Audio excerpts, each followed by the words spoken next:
그날 내가 유엔에서 한국어로 외쳤을 뿐인데 전 세계가 돌아봤어요. 카메라가 안보리로 몰려들었고 뉴스엔 내 이름이 떴고 평양 출신 탈북민이 유엔 연단에 섰죠. 전 그냥 목 놓아 외쳤을 뿐인데요. 조국을 변화시키자 영어로 연설하던 제가 갑자기 한국어로 외쳤어요.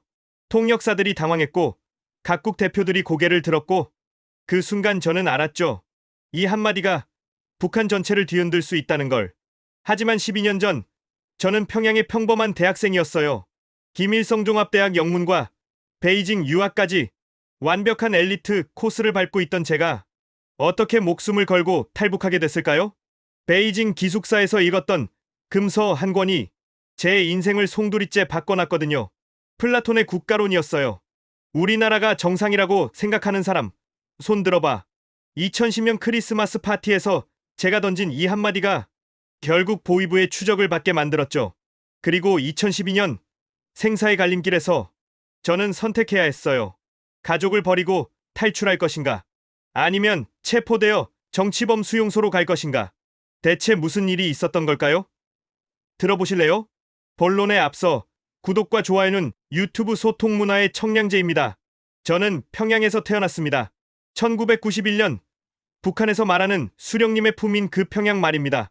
어린 시절부터 저희 집안은 그럭저럭 괜찮은 편이었어요. 아버지는 사업을 하시는 분이었고 저는 평양 아이들이 그렇듯 공부를 열심히 했죠. 성적도 나쁘지 않았고요. 그런데 그때만 해도 뭔가 이상하다는 생각은 별로 안 들었어요. 그녀가 너는 정말 똑똑하구나. 나중에 꼭 김일성 종합대학에 가거라. 선생님들이 자주 하시던 말이었습니다. 김일성 종합대학이요? 북한에서 가장 좋은 대학이라고 하는 그곳 말입니다. 저도 자연스럽게 그곳을 목표로 삼게 되었어요. 하지만 평양에서 살면서도 뭔가 답답한 게 있었어요. 왜 항상 무엇인가가 부족할까 하는 의문이 들기 시작했죠. 어머니, 왜 저희는 늘 뭔가가 모자라요? 무슨 소리냐? 우리는 세상에서 가장 행복한 나라에 살고 있는데 어머니는 항상 그렇게 대답하셨어요. 하지만 저는 알고 있었습니다. 겨울이면 전기가 자주 나가고 가끔은 먹을 것도 부족했다는 거요. 그래도 당시엔 이런 게 당연한 거겠지 싶었어요. 다른 나라가 어떤지 몰랐거든요. 북한에서는 외부 세상에 대해 아는 것 자체가 위험한 일이니까요. 드디어 김일성 종합대학 입학시험을 치렀습니다. 영문과에 지원했어요. 영어를 배우고 싶었거든요. 물론 그때는 영어가 적들의 언어라고 배웠지만 그래도 뭔가 다른 세상을 엿볼 수 있을 것 같았어요. 합격이야. 합격 소식을 들었을 때의 기쁨이란 부모님도 정말 기뻐하셨어요. 김일성 종합대학 영문과라니 평양에서도 손에 꼽히는 엘리트 코스였으니까요. 대학에 입학하고 나서도 처음엔 열심히 공부했어요. 마르크스 레닌주의부터 시작해서 김일성 주체 사상까지 정해진 커리큘럼을 따라가며 모범생이 되려고 노력했죠. 하지만 영문과에서 공부하면서 조금씩 다른 생각들이 스며들기 시작했어요. 영어 교재에 나오는 서구 사회의 모습들이 저희가 배운 것과는 너무 달랐거든요. 선생님, 이 텍스트에서 말하는 자유민주주의라는 게 정확히 뭔가요? 그런 건 우리가 굳이 자세히 알 필요 없다. 그냥 적들의 허울뿐인 제도일 뿐이야. 교수님은 항상 그렇게 말씀하셨어요. 하지만 왠지 저는 더 궁금해졌어요. 허울뿐이라면서 왜 그렇게 애써 가르치지 않으려 하실까 하는 의문이 들었거든요. 그러다 2010년 제 인생을 바꾼 기회가 찾아왔습니다. 베이징 유학 기회를 얻게 된 거예요. 그녀가 중국에 가서 열심히 공부해라. 그리고 조국을 위해 쓸모있는 인재가 되어 돌아와. 아버지의 당부였습니다. 저도 그때는 당연히 그럴 생각이었어요. 베이징에서 열심히 공부해서 북한으로 돌아와 조국 건설에 이바지하겠다고 다짐했죠. 하지만 비행기가 베이징에 착륙하는 순간 제가 지금까지 알고 있던 세상이 얼마나 작았는지 깨닫기 시작했어요. 공항부터가 달랐거든요. 평양 순환공항보다 훨씬 크고 화려했어요. 이게 정말 중국이야? 택시를 타고 시내로 들어가면서 보게 된 풍경은 정말 충격적이었어요. 높은 빌딩들, 번화한 거리, 그리고 무엇보다 사람들의 표정이 달랐어요. 뭔가 자유로워 보였다고 할까요? 기숙사에 짐을 풀고 나서 처음으로 중국 학생들과 대화를 나눴어요. 그런데 그들이 말하는 세상은 제가 알고 있던 것과 완전히 달랐어요. 너희 나라에서는 인터넷을 자유롭게 쓸 수 있어? 당연하지. 구글도 쓰고 유튜브도 보고. 너는 못 써? 그 순간 뭔가 가슴이 답답해졌어요. 저는 인터넷이라는 것도 제대로 써본 적이 없었거든요. 북한에서는 그런 게 있다는 것조차 제대로 가르치지 않았으니까요. 그날 밤 기숙사에서 혼자 창밖을 바라보며 생각했어요. 내가 지금까지 알고 있던 세상이 전부가 아니었구나. 작은 의문의 씨앗이 제 마음속에 심어지기 시작했습니다. 그리고 그 씨앗은 곧 걷잡을 수 없이 자라나게 될 거예요. 베이징의 첫날 밤, 저는 평양에서 온 엘리트가 아니라 그저 아무것도 모르는 청년일 뿐이라는 걸 깨달았습니다. 그리고 그것이 제 인생을 바꾸는 여정의 시작이었어요. 베이징에서의 생활이 시작됐습니다. 처음 몇 주는 정말 혼란스러웠어요. 모든 게 새롭고 모든 게 충격적이었거든요. 가장 먼저 놀란 건 음식이었어요. 기숙사 식당에 가보니 종류가 정말 많더라고요. 이 모든 걸 매일 먹을 수 있다고? 중국 룸메이트가 웃으면서 대답했어요. 당연하지. 이게 뭐 특별한 거야? 저한테는 특별했어요. 북한에서는 이렇게 다양한 음식을 한 번에 볼 수 없었거든요. 그것도 매일 말입니다. 수업도 충격이었어요. 교수님들이 서구 사상에 대해 비교적 자유롭게 이야기하시더라고요. 물론 중국도 공산주의 국가이긴 하지만 북한보다는 훨씬 개방적이었어요. 자본주의와 사회주의의 차이점에 대해 토론해 봅시다. 교수님이 던진 질문에 중국 학생들은 자유롭게 의견을 말했어요. 저는 그저 듣기만 했죠. 뭐라고 말해야 할지 몰랐거든요. 그런데 가장 큰 충격은 따로 있었어요. 바로 한국 유학생들을 만나게 된 거였습니다. 안녕하세요. 저는 서울에서 온 김민수라고 합니다. 처음 한국 학생을 만났을 때의 기분을 뭐라고 표현해야 할까요? 같은 언어를 쓰는데도 완전히 다른 세상에서 온 사람 같았어요. 혹시 북한에서 오셨나요? 민수가 조심스럽게 물어봤어요. 저는 잠시 망설였죠. 하지만 결국 고개를 끄덕였어요. 네, 평양에서 왔습니다. 와, 정말요? 처음 만나보는데 북한은 어떤가요? 그 질문에 저는 뭐라고 대답해야 할지 몰랐어요.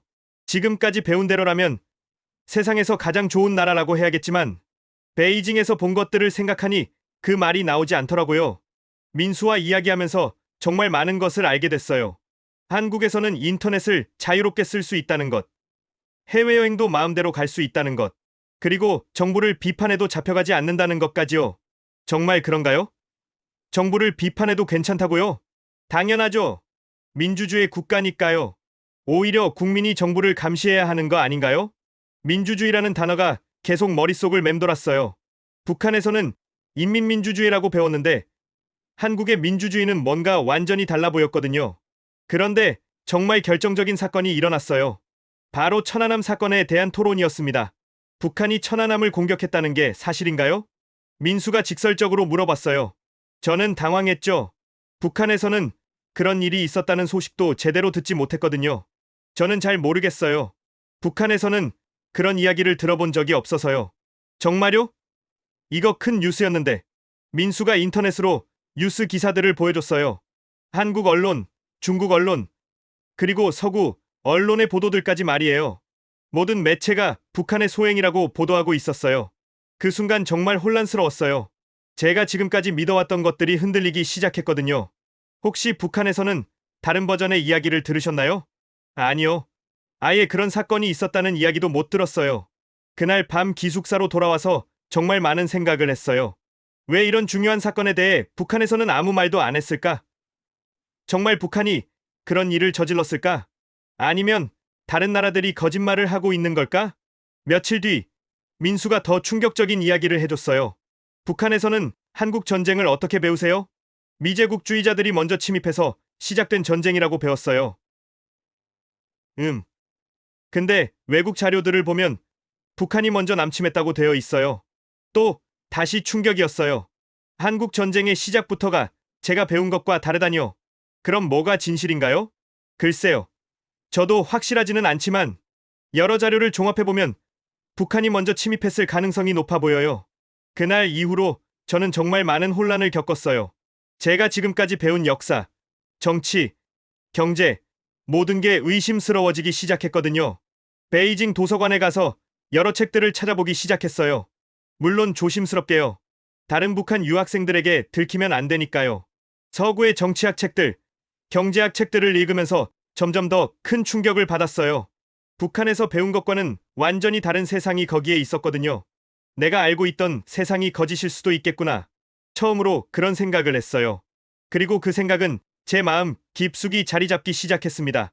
베이징에서의 첫 학기가 끝날 무렵 저는 완전히 다른 사람이 되어 있었어요. 평양에서 온 순진한 엘리트 학생이 아니라 의문을 품기 시작한 청년이 된 거죠. 하지만 이건 시작에 불과했어요. 더 큰 변화들이 저를 기다리고 있었거든요. 베이징에서의 두 번째 학기가 시작됐습니다. 저는 이미 예전의 제가 아니었어요. 의문들이 머릿속에 가득했거든요. 그런데 2010년 크리스마스 때 일이 벌어졌어요. 북한 유학생들끼리 모여서 파티를 하게 된 거였습니다. 다들 즐겁게 얘기하고 있는데 갑자기 제 입에서 예상치 못한 말이 나왔어요. 자, 이 중에 우리나라가 정상적이라고 생각하는 사람 손 들어봐. 순간 파티장이 조용해졌어요. 모든 시선이 저에게 집중됐죠. 김금혁, 너 많이 취한 것 같다. 다시는 이런 말 하지 마. 친구 하나가 날카롭게 경고했어요. 하지만 저는 멈출 수 없었어요. 우리 같은 엘리트마저 현실을 외면하면 북한은 대체 언제 변할 수 있겠어? 그 말을 한 후에 침묵이란 정말 숨소리조차 들리지 않을 정도였어요. 김금혁, 너 정신 나갔어? 이런 소리 하다가 보위부에 걸리면 어떻게 할 거야? 그래, 조심해. 여기서 이런 말 하면 안 돼. 친구들이 걱정스러워하며 말렸어요. 하지만 저는 이미 돌이킬 수 없는 선을 넘어버린 것 같았어요. 그날 이후로 며칠 동안 정말 조심스러웠어요. 혹시 누군가 저를 신고했을까봐 전전긍긍했죠. 다행히 아무 일도 일어나지 않았지만요. 하지만 그 사건이 오히려 계기가 됐어요. 며칠 후 한 친구가 조용히 제게 다가왔거든요. 금여가, 그날 내 말, 사실 나도 비슷한 생각을 해본 적이 있어. 정민이라는 친구였어요. 함경도에서 온 아이였죠. 정말? 응. 근데 혼자서는 뭘 할 수도 없고 무서웠어. 그렇게 하나씩 하나씩 비슷한 생각을 하는 친구들이 모이기 시작했어요. 처음에는 정말 조심스럽게요. 우리끼리만 책 좀 읽어볼까? 제가 조심스럽게 제안했어요. 무슨 책? 서양 철학책들. 진짜 국가가 뭔지 알아보자. 그렇게 해서 우리만의 독서 모임이 시작됐어요. 이름을 붙이자면 베이징 주재 북조선 유학생 북클럽 정도가 될까요? 참 거창한 이름이죠. 이 체제는 절대 안에서 바뀔 수 없다는 것. 그리고 저는 선택해야 한다는 것이었어요. 보위부 요원 앞에 섰을 때의 그 공포감을 어떻게 표현해야 할까요? 온몸이 얼어붙는 것 같았어요. 김금혁 동무, 최근에 무엇을 하고 있었나? 차갑고 날카로운 목소리였어요. 공부하고 있었습니다. 최대한 침착하게 대답하려고 했어요. 하지만 목소리가 떨리더라고요. 어떤 공부를 하고 있었는지 구체적으로 말해보게. 전공 공부와 중국어 공부를, 그런 공부 말고 다른 공부는 안 했나? 그 순간 머릿속이 하얘졌어요. 들켰구나 싶었거든요. 잘 모르겠는데요. 모른다고? 다른 학생들과 함께 모여서 책을 읽지 않았나? 완전히 들킨 상황이었어요. 하지만 어떻게든 버텨보려고 했어요. 친구들과 가끔 공부 모임을 했습니다. 어떤 책들을 읽었나? 중국어 교재나 전공 서적들을. 거짓말하지 마라. 서구의 반동 서적들을 읽었다는 보고가 올라와 있다. 이제 정말 끝이라는 생각이 들었어요. 하지만 마지막까지 버텨보기로 했어요. 그런 책들은 읽지 않았습니다. 조사는 몇 시간 동안 계속됐어요. 같은 질문을 계속 반복하면서 저를 압박했죠. 김금혁, 우리는 이미 다 알고 있다. 내가 플라톤의 국가론을 읽었다는 것, 밀턴 프리드먼의 책도 읽었다는 것 모두 말이다. 그때 정말 절망적이었어요. 이미 모든 게 들통났구나 싶었거든요. 마지막 기회다. 솔직하게 말하면 선처해주겠다. 누가 주동자였고 누가 참여했는지 모두 털어놔라. 동료들을 팔라는 이야기였어요. 절대 그럴 수는 없었죠. 정말 모르겠습니다. 결국 조사는 그날로 끝났어요. 하지만 내일 다시 오라는 말을 들었죠. 기숙사로 돌아오는 길이 정말 길게 느껴졌어요. 다리에 힘이 하나도 없었거든요. 방에 도착해서 문을 잠그고 나니 무너져 내리는 것 같았어요. 이제 정말 끝이구나. 북한으로 끌려가면 어떻게 될까 생각하니 끔찍했어요. 저뿐만 아니라 가족들까지 연좌제로 처벌받을 거 아니에요. 그런데 그 순간 한 가지 깨달은 게 있었어요. 사실 저는 이미 2주 전에 비자를 갱신했거든요. 유학을 계속할 수 있는 상황이었는데 갑자기 이런 조사를 받는다는 건, 이건 체포해서 북송하려는 거구나. 명백한 함정이었어요. 비자 갱신을 핑계로 불러내서 체포하려는 계획이었던 거죠. 그날 밤 정말 잠을 이룰 수 없었어요. 계속해서 생각이 꼬리에 꼬리를 물었거든요. 내일 가면 정말 끝이다. 북한으로 끌려가면 나는 물론이고 부모님까지 처벌받는다. 하지만 도망치면 가족을 영영 못 볼 수도 있다. 정말 고민의 연속이었어요. 가족을 생각하면 가야 하는 것 같고, 제 목숨을 생각하면 도망쳐야 하는 것 같고, 해벽이 되어서야 결심했어요. 살아야 한다. 일단 살아남아야 나중에라도 뭔가 할 수 있다. 그리고 한 가지 더 확실해진 게 있었어요. 이 체제 안에서는 진짜 변화가 불가능하다는 것. 안에서 바꾸려던 저희 계획이 얼마나 순진했는지 깨달았어요. 다음 날 아침, 저는 기숙사를 나왔어요. 하지만 보위부 사무실로 가는 대신 다른 곳으로 향했어요. 이제 정말로 선택해야 할 때가 왔구나. 가슴이 두근두근 뛰었어요. 무서우면서도 한편으로는 해방감 같은 것도 느껴졌어요. 베이징 거리를 걸으면서 생각했어요. 지금까지의 제 인생은 무엇이었을까? 평양에서 태어나 김일성 종합대학에 들어가고 베이징에 유학 와서 진실을 알게 되고 이제부터는 진짜 제 인생을 살아보자. 그렇게 마음먹었어요. 물론 앞으로 어떤 일이 벌어질지 가족들은 어떻게 될지 모르는 상황이었지만요. 한국인 목사님을 만나러 갔어요. 미리 연락처를 알아두었거든요. 혹시 모를 상황에 대비해서 말이에요. 도와주세요. 저는 북한으로 돌아갈 수 없어요. 목사님은 놀라면서도 차분하게 상황을 들어주셨어요. 정말 어려운 결정을 하셨군요. 하지만 이미 선택하셨으니 끝까지 가봅시다. 그분의 도움으로 한국행 길을 준비하기 시작했어요. 머리 색깔도 바꾸고 안경도 썼어요. 완전히 다른 사람이 되려고 노력했죠. 하지만 가장 힘든 건 마음의 준비였어요. 가족들, 정말 미안해. 나 때문에 고생하게 될 거야. 눈물이 계속 났어요. 부모님 얼굴이 자꾸 떠올랐거든요. 어머니, 아버지, 저는 살고 싶어요. 그리고 언젠가는 진짜 자유로운 세상을 만들고 싶어요. 마음속으로 계속 중얼거렸어요. 베이징에서의 마지막 밤, 창밖을 바라보며 다짐했어요. 이 선택을 후회하지 않을 거야. 그리고 언젠가는 북한의 모든 사람들이 자유롭게 살 수 있는 날을 만들 거야. 다음 날 아침, 저는 베이징을 떠났어요. 평양으로 돌아가는 대신 한국으로 향하는 길을 택한 거죠. 뒤돌아보지 않았어요. 돌아보면 마음이 흔들릴 것 같았거든요. 그렇게 저의 진짜 인생이 시작됐습니다. 2012년 3월, 드디어 한국 땅을 밟았습니다. 인천공항에 발을 디딘 순간에 그 감정을 어떻게 표현해야 할까요? 해방감과 동시에 엄청난 공허함이 밀려왔어요. 드디어 자유의 땅에 왔구나. 한편으로는 그런 생각이 들었어요. 하지만 동시에 다른 생각도 스쳐 지나갔어요. 내가 지금 뭘 하고 있는 거지? 국정원 직원들이 저를 맞이해 주었어요. 친절했지만 뭔가 어색했어요. 고생 많으셨습니다. 이제 안전해요. 그 말을 들으니 긴장이 풀리면서 눈물이 났어요. 그동안 얼마나 무서웠는지 모르거든요.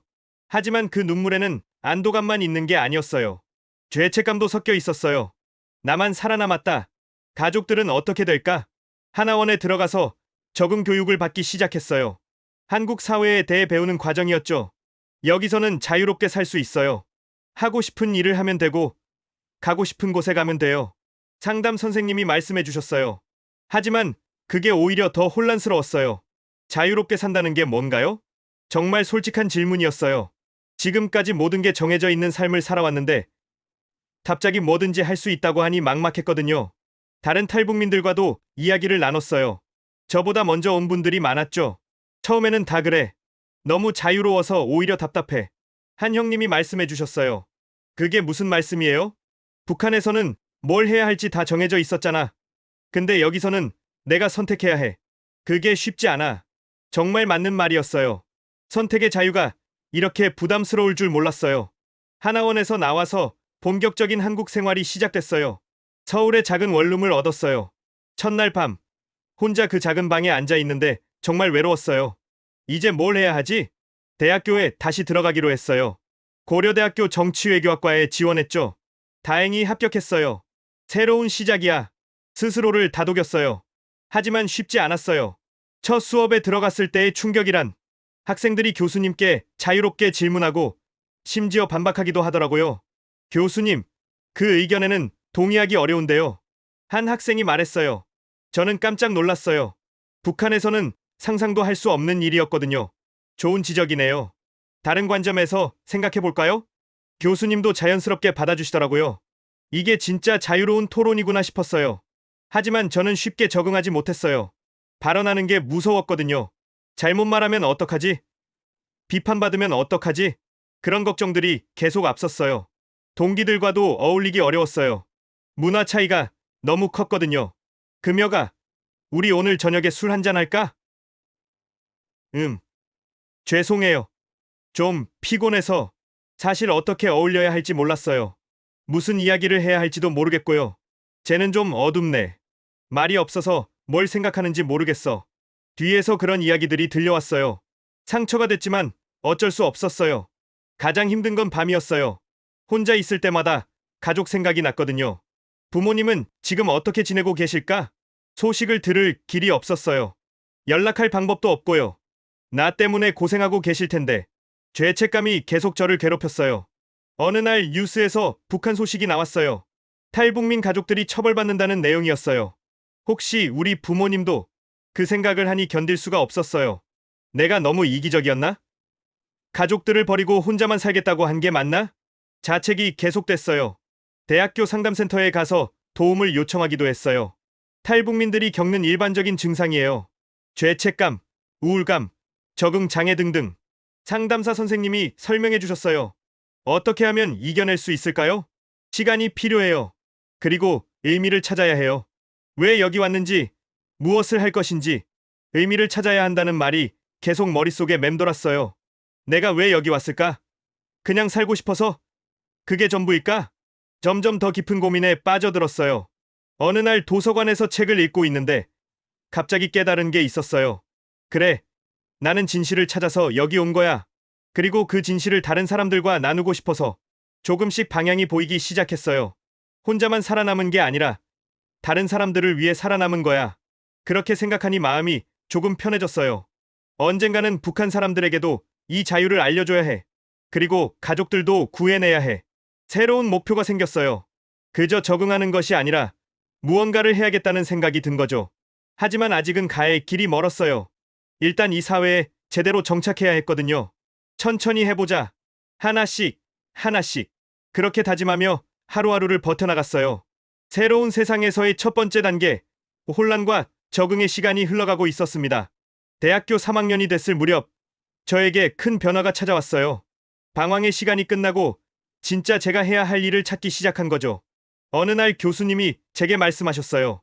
김금혁 학생, 내 경험을 다른 사람들과 나눠보는 게 어떨까? 무슨 말씀이세요? 탈북 경험 말이야. 내가 겪은 일들, 북한의 실상, 그리고 자유의 의미, 이런 것들을 사람들에게 알려주면 좋을 것 같은데 처음에는 망설여졌어요. 제 이야기를 공개한다는 게 부담스러웠거든요. 저 같은 사람이 무슨 말을 할 수 있을까요? 너야말로 가장 생생한 증언을 할 수 있는 사람이야. 북한 엘리트 출신으로 직접 체제의 모순을 경험했으니까 그 말이 계속 마음에 남았어요. 며칠 후 대학교 통일 세미나에서 처음으로 제 이야기를 했어요. 떨리는 목소리로 시작했죠. 안녕하세요. 저는 평양에서 온 김금혁입니다. 청중들의 시선이 저에게 집중됐어요. 긴장됐지만 계속 말했어요. 저는 북한에서 김일성 종합대학을 나오고 베이징에서 유학했어요. 그리고 그곳에서 진실을 알게 됐죠.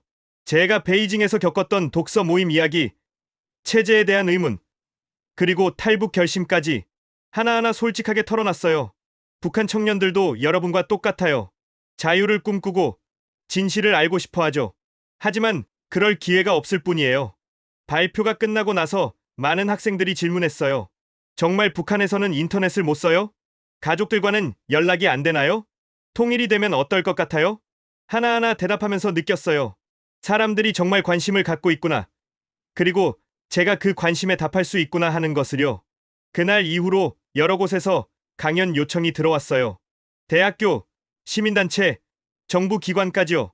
제가 정말 이런 일을 할 수 있을까요? 처음에는 자신이 없었어요. 하지만 점점 확신이 들기 시작했어요. 이게 내가 해야 할 일이구나. 2019년 제게 인생을 바꾼 또 다른 기회가 찾아왔어요. 채널A 이제 만나러 갑니다에 출연 제의를 받은 거예요. 방송에 나가는 건 어떨까요? 더 많은 사람들에게 이야기할 수 있을 텐데. PD님이 말씀해 주셨어요. 처음에는 망설였어요. 방송이라는 게 부담스러웠거든요. 혹시 잘못 말하면 어떡하지? 북한에 있는 가족들에게 피해가 가면 어떡하지? 하지만 결국 출연하기로 했어요. 가명을 쓰기로 했거든요. 김준혁이라는 이름으로요. 첫 방송 녹화 날 정말 떨렸어요. 스튜디오에 들어서니 조명이 밝고 카메라가 여러 대 있더라고요. 안녕하세요. 김준혁입니다. 처음 인사를 할 때의 긴장감이란 목소리가 떨렸어요. 하지만 MC 남희석 씨와 다른 출연진들이 따뜻하게 맞아주셨어요. 어서 와. 편하게 생각해. 우리도 처음엔 다 떨렸어. 그렇게 시작된 이만갑 출연이 제 인생을 완전히 바꿔놨어요. 방송에서 저는 북한의 진짜 모습을 이야기했어요. 교과서에 나오지 않는 진실들을요. 북한 대학생들도 연애해요. 몰래 하지만요. 북한에서도 한국 드라마를 봐요. USB로 몰래 돌려보죠. 평양 엘리트들 중에도 체제에 의문을 갖는 사람들이 있어요. 이런 이야기들을 했어요. 사람들이 잘 모르는 북한의 일상적인 모습들 말이에요. 시청자들의 반응이 좋았어요. 댓글도 많이 달리고 응원 메시지도 많이 왔어요. 진짜 북한이 이런 거였구나. 탈북민들에 대한 편견이 좀 사라졌어요. 통일에 대해 다시 생각해보게 됐어요. 이런 반응들을 보면서 보람을 느꼈어요. 제가 하는 이야기가 사람들에게 도움이 되고 있구나 싶었거든요. 하지만 가장 의미 있었던 건 다른 탈북민들의 반응이었어요. 금혁이가 우리 이야기를 잘해주고 있어. 덕분에 사람들이 탈북민들을 다르게 보기 시작했어. 그런 말들을 들을 때 정말 뿌듯했어요. 몇 년이 지나면서 저는 이만갑의 대표적인 출연진이 됐어요. 그리고 2020년에는 중요한 결정을 했어요. 이제 진짜 이름을 밝히자. 463회 방송에서 고백했어요. 사실 제 진짜 이름은 김금혁입니다. 지금까지 김준혁이라는 가명을 썼어요. 왜 진짜 이름을 밝혔냐고요? 더 이상 숨지 않기로 했거든요. 저는 평양에서 왔습니다. 그리고 지금은 자유로운 대한민국 국민입니다. 당당하게 말할 수 있게 됐어요. 방송을 통해 만난 사람들 중에는 정말 특별한 분들도 있었어요. 나중에 제 아내가 될 사람도 만났고요. 오빠, 이만갑 보고 있어요. 정말 멋있어요. 그렇게 시작된 인연이 결혼까지 이어졌어요. 하지만 무엇보다 중요한 건 제가 찾은 사명감이었어요. 나는 북한에서 온 사람이 아니라 한반도에서 온 사람이다. 그런 정체성을 갖게 됐어요. 북한 청년들에게 희망을 주고 싶다. 그리고 남한 사람들에게는 진실을 알려주고 싶다. 그게 제가 방송을 하는 이유였어요. 가끔 힘들 때도 있었어요. 악플도 달리고 비판도 받았거든요. 쟤는 북한 체제를 미워한다. 너무 남한에 잘 적응한 것 같아서 의심스럽다. 이런 말들을 들을 때는 정말 속상했어요. 하지만 그보다 더 많은 응원을 받았어요. 덕분에 북한을 이해하게 됐어요. 통일에 대한 희망을 갖게 됐어요. 탈북민들도 우리와 똑같은 사람이라는 걸 알았어요. 이런 메시지들이 저를 계속 앞으로 나아가게 했어요. 방송 활동을 하면서 깨달은 게 있어요. 제가 단순히 제 이야기를 하는 게 아니라 북한에 있는 모든 사람들의 대리 목소리가 되고 있다는 것이었어요. 나는 그들을 대신해서 말하고 있다. 그런 책임감을 느꼈어요. 그리고 더 큰 무대를 꿈꾸기 시작했어요. 한국뿐만 아니라 전 세계 사람들에게 이야기하고 싶었거든요. 그 꿈이 현실이 되는 날이 곧 찾아올 거예요. 2024년 6월 12일, 제 인생에서 가장 중요한 날 중 하나였어요. 뉴욕 UN 본부에서 열린 북한 인권 관련 안보리 공개회의에 시민사회 대표로 참석하게 된 거였거든요. 정말 제가 UN에서 연설을 하게 되는 건가요? 믿어지지 않았어요. 평양에서 태어난 한 청년이 UN 안보리에서 UN에서의 연설은 끝이 아니라 새로운 시작이었어요. 더 큰 꿈을 향한 시작 말이에요. 지금 저는 서울에서 살고 있어요. 아내와 함께, 그리고 2023년에 태어난 아들과 함께요. 아들을 처음 안았을 때 그 감정을 어떻게 표현해야 할까요? 이 아이는 자유로운 땅에서 태어났구나. 그 생각을 하니 눈물이 났어요. 이 아이는 저처럼 체제의 모순으로 고민할 필요도 없고 자유를 찾아 목숨을 걸고 탈출할 필요도 없어요. 아빠가 이 자유를 지켜줄게. 아들에게 속으로 약속했어요. 요즘 제 일상은 참 다양해요. 이만감 녹화도 하고 정부 정책 자문도 하고 강연도 하고 유튜브 채널도 운영해요. 서울 평양 커플이라는 유튜브 채널을 아내와 함께 운영하고 있거든요. 남한 여자와 북한 남자의 일상을 보여주는 채널이에요. 오늘은 뭘 찍을까? 아내와 매주 고민해요. 별거 아닌 일상도 많은 분들이 재미있어 하시더라고요. 북한 사람도 우리와 똑같구나. 탈북민들에 대한 편견이 사라졌어요. 이런 댓글들을 볼 때 보람을 느껴요. 하지만 가끔은 무거운 순간들도 있어요. 북한 소식을 들을 때마다 가족 생각이 나거든요. 부모님은 지금 어떻게 지내고 계실까? 아직도 연락할 방법이 없어요. 통일이 되기 전까지는 만날 수도 없고요. 그래도 예전처럼 죄책감에만 시달리지는 않아요. 이제는 그 마음을 다른 에너지로 바꿨거든요. 내가 여기서 하는 일들이 언젠가는 북한 변화에도 도움이 될 거야. 그렇게 믿고 있어요. 국가보훈부에서 일하면서 정말 많은 것들을 배우고 있어요. 통일 정책이 얼마나 복잡하고 어려운 일인지 알게 됐거든요. 단순히 북한 체제만 바뀌면 되는 게 아니구나. 경제 통합, 사회 통합, 문화 통합, 정말 많은 과제들이 있어요. 하지만 불가능한 일은 아니라고 생각해요. 독일도 해냈잖아요. 우리도 할 수 있어. 그런 희망을 갖고 있어요. 요즘 특히 집중하고 있는 일이 있어요. 북한 청년들에게 보내는 메시지예요. 여러분도 꿈을 포기하지 마세요. 이만갑이나 유튜브를 통해 계속 이야기하고 있어요. 언젠가는 여러분도 자유롭게 꿈꿀 수 있는 날이 올 거예요. 물론 그 메시지가 북한에 제대로 전해지는지는 확실하지 않아요. 하지만 포기할 수는 없어요. 한 사람이라도 희망을 갖게 된다면 의미가 있는 거야. 그렇게 생각하고 있어요. 최근에는 새로운 프로젝트도 준비하고 있어요. 탈북민들의 이야기를 담은 책을 쓰려고 해요. 우리의 이야기가 더 많은 사람들에게 전해졌으면 좋겠어. 단순히 탈북 경험담이 아니라 한반도의 미래에 대한 이야기를 담고 싶어요. 가끔 사람들이 물어봐요. 후회하지 않아요? 탈북한 걸? 아니요. 전혀요. 항상 확실하게 대답해요. 만약 탈북하지 않았다면 지금도 체제의 모순 속에서 고민만 하고 있었을 거예요. 아무것도 바꾸지 못한 채로요. 지금은 달라요. 비록 작은 일이지만 변화를 만들어가고 있거든요. 올해 아들이 돌을 맞았어요. 가족들과 함께 작은 파티를 했죠. 우리 아들아, 내가 커서 통일된 한반도를 볼 수 있을까? 아들을 보면서 생각했어요. 그때가 되면 할아버지, 할머니도 만날 수 있을 거야. 그런 날이 오기를 간절히 바라고 있어요. 며칠 전에는 정말 의미 있는 일이 있었어요. 다른 탈북민 청년들과 함께 통일 관련 정책 제안서를 정부에 제출한 거예요. 우리의 경험을 바탕으로 한 현실적인 제안들이에요. 교육 통합 방안, 경제 통합 방안, 사회 통합 방안. 정말 많은 고민을 담았어요. 이런 일들이 쌓여서 통일의 기반이 되는 거겠지. 작은 일이지만 의미가 크다고 생각해요. 요즘 가장 큰 꿈이 있어요. 언젠가 북한과 남한의 청년들이 함께 모여서 미래를 논의하는 자리를 만드는 거예요. 정치적인 논리가 아니라 청년들의 시각에서 통일을 이야기하는 거죠. 언제 그렇게 저희 진짜 인생이 시작됐습니다.